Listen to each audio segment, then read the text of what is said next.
여러분 제발 이렇게 밥 드시지 마십시오. 가정의학과 전문의 오병찬입니다. 제가 오늘 꼭 드리고 싶은 말씀이 있습니다. 쌀 이렇게 먹으면 독을 먹는 것과 다름없습니다.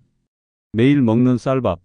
하지만 그 한 공기가 지금 이 순간 당신의 몸에 비소와 선익나는 유해물질을 조금씩 쌓아가고 있다면 어떨까요? 비소는 1급 발암물질입니다. 폐암, 방광암, 심장병, 신장 손상, 아이들의 뇌 발달 장애까지도 일으킬 수 있습니다. 문제는 우리가 쌀을 너무 자주 그리고 너무 아무렇지 않게 먹고 있다는 점입니다. 기후변화, 잘못된 재배 방식, 조리법 하나에도 차이가 생기고 그 차이는 건강을 갉아먹는 독소로 돌아옵니다. 특히 매일 쌀을 섭취하는 5070대 중장년층 그리고 면역이 약한 어린이들에겐 더욱 치명적일 수 있습니다. 그렇다고 쌀을 포기하라는 말은 아닙니다. 다만 제대로 알고 똑똑하게 먹는 방법을 아셔야 합니다. 지금부터 왜 쌀이 독이 되는지, 어떻게 먹어야 건강한지 그 모든 진실을 알려드리겠습니다. 절대 놓치지 마세요.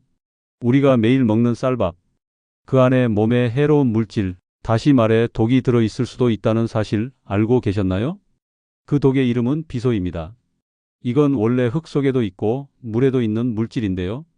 문제는 이 비소가 많이 몸에 들어오면 폐암, 방광암, 그리고 심장병까지 일으킬 수 있다는 겁니다.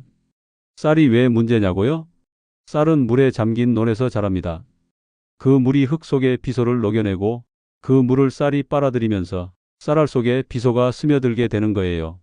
그런데 여기서 더 큰 문제가 있습니다. 요즘 기후가 점점 더워지고 공기 중 이산화탄소 농도도 높아지고 있잖아요. 이런 환경이 되면 쌀에 들어가는 비소가 더 많아진다는 연구 결과가 나왔습니다. 중국의 한 연구팀이 직접 쌀을 4가지 방법으로 키워봤습니다. 1. 지금과 같은 일반 날씨. 2. 온도를 섭씨 2도 높인 조건. 3. 공기 중에 이산화탄소를 더 넣은 조건. 4. 온도도 높이고 이산화탄소도 높인 조건. 그랬더니 온도가 올라간 쌀에서 비소가 더 많이 나왔고 이산화탄소를 늘린 조건도 마찬가지였습니다. 그리고 둘 다 높인 조건에서는 비소가 제일 많이 쌓인 쌀이 나왔습니다. 기온이 오르고 공기가 변하면서 쌀이 독을 더 많이 빨아들이게 된 겁니다. 우리가 예전처럼 쌀을 먹고 있지만 그 쌀은 이미 예전의 쌀이 아닐 수 있습니다. 기후가 바뀌고 재배 환경이 달라지고 그 영향이 이제 우리 밥상까지 미치고 있는 거죠. 그냥 매일 먹는 쌀인데 설마.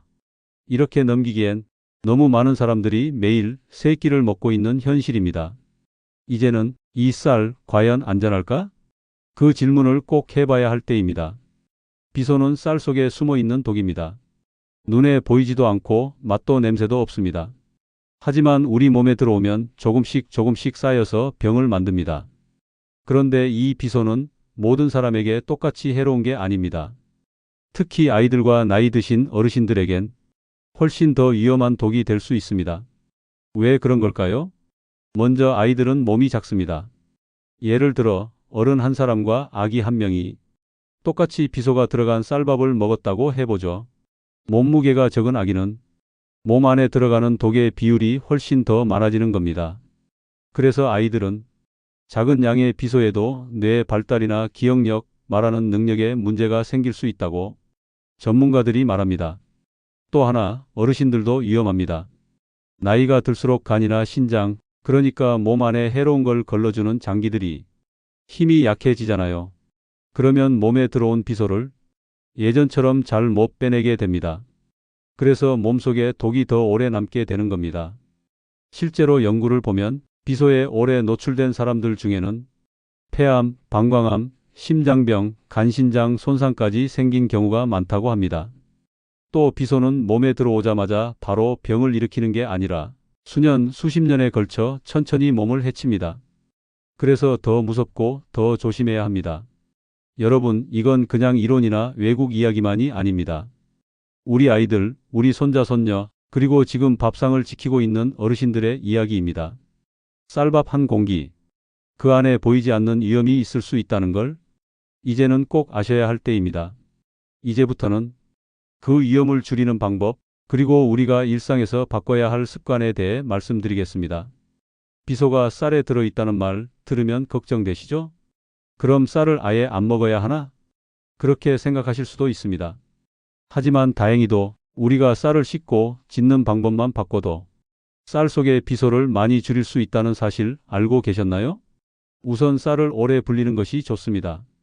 12시간 정도 물에 담가 놓았다가 그 물은 꼭 버리고 새 물로 밥을 짓는 게 중요합니다.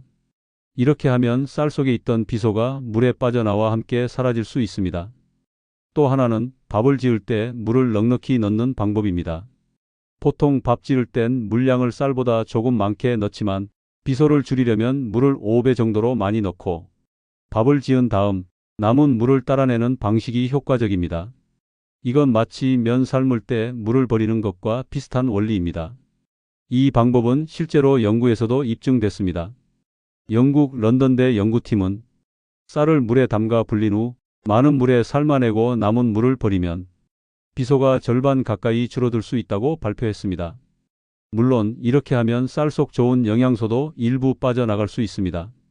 하지만 비소처럼 위험한 독성 물질을 줄이는 것이 무엇보다 우선입니다. 건강을 지키려면 어느 정도는 감수해야 할 부분입니다.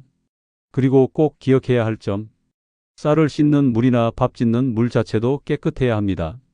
만약 수돗물이나 지하수에 비소가 들어있다면 오히려 역효과가 날 수 있기 때문입니다. 그러니 가능하면 정수된 물 혹은 안전성이 확인된 물을 사용하는 것이 좋습니다. 결국 쌀을 버릴 필요는 없습니다. 방법을 알면 피할 수 있고 습관을 바꾸면 건강을 지킬 수 있습니다. 쌀은 우리 밥상의 중심입니다. 하지만 그 쌀을 어떻게 다루느냐에 따라 약이 될 수도 독이 될 수도 있다는 점 꼭 기억해 주세요. 현미는 더 건강할까요? 오히려 독입니다. 지금까지 쌀에 비소가 들어있을 수 있다는 이야기, 그리고 어린이와 어르신들에게 특히 더 위험할 수 있다는 말씀을 드렸습니다. 그렇다고 제가 쌀을 먹지 마세요 라고 말하는 건 아닙니다. 쌀은 우리의 주식이고 정이 담긴 음식입니다. 저도 매일 밥을 먹고 자랐고 어르신들께 밥을 빼놓으라는 건 말이 안 되는 이야기입니다. 그래서 오늘 제가 드리고 싶은 마지막 말씀은 이것입니다. 쌀을 끊는 게 아니라 현명하게 먹자는 것. 어떻게 하면 좋을까요? 첫째, 쌀을 잘 불리고 잘 씻기. 최소 6시간 이상 물에 담갔다가 그 물은 꼭 버리고 새 물로 밥을 지어주세요. 둘째, 밥 지을 때 물을 넉넉히 쌀보다 45배 많은 물로 끓여서 남은 물을 따라내면 비소를 줄이는 데 도움이 됩니다. 셋째, 물도 깨끗한 걸로. 지하수나 오래된 수돗물은 피하시고 정수된 물을 쓰는 게 더 안전합니다. 넷째, 현미는 건강하지만 상황에 따라 조심. 신장이 약하시거나 아이들에게 먹일 때는 현미보다는 흰쌀이 더 나을 수 있습니다. 다섯째, 쌀만 고집하지 말고 곡물을 바꿔가며 매일 세 끼가 다 쌀밥이 아니라 보리, 귀리, 퀴노아, 통밀 같은 곡물과 번갈아가며 먹는 것도 좋은 방법입니다. 한 주에 하루 이틀만 바꿔도 충분합니다. 또 하나, 가공식품도 주의하셔야 합니다. 특히 아이들 간식이나 이유식에 현미 시럽, 쌀 시럽이 들어간 제품은 가급적 피하시는 게 좋습니다. 마지막으로 꼭 기억해 주세요. 쌀은 나쁜 음식이 아닙니다. 어떻게 키우고 어떻게 조리하고 어떻게 먹느냐에 따라 건강이 될 수도 독이 될 수도 있는 음식입니다. 우리가 알고 먹는 것, 그게 진짜 지혜입니다. 지금까지 쌀에 숨어 있는 비소 이야기, 그리고 우리가 쌀을 어떻게 먹어야 건강을 지킬 수 있는지에 대해 말씀드렸습니다. 혹시 보시면서 이런 생각이 드셨을지도 모릅니다. 아니, 내가 평생 먹어온 쌀인데 이걸 지금 와서 무섭게 얘기하네. 그 마음 충분히 이해합니다. 저 역시 어릴 때부터 쌀밥 먹고 자란 사람이고 아직도 따뜻한 쌀밥에 된장찌개 한 그릇이면 참 행복합니다. 하지만 이제 시대가 달라졌습니다. 기후가 바뀌고 환경이 달라지면서 우리가 먹는 쌀도 예전과 같지 않게 변한 겁니다. 이제는 그냥 먹어왔으니까 먹는다가 아니라 어떻게 하면 더 건강하게 먹을 수 있을까를 생각해야 하는 시대입니다. 다행히도 방법은 있습니다. 쌀을 오래 불리고 물 넉넉히 넣어 짓고 다양한 곡물과 번갈아 먹는 것. 이런 작은 실천만으로도 우리 몸에 들어오는 독을 줄일 수 있습니다. 어렵지 않습니다. 조금만 신경 쓰면 여전히 쌀은 우리의 건강한 밥상이 될 수 있습니다. 이 영상을 통해 단지 쌀이 위험하다는 이야기가 아니라 우리가 지혜롭게 먹을 수 있다는 희망을 함께 나누고 싶었습니다. 이제는 알고 먹는 시대, 지혜롭게 선택하는 시대입니다. 오늘 영상이 여러분의 식탁에, 건강에 작은 도움이 되길 바랍니다. 끝까지 함께 해주셔서 감사합니다.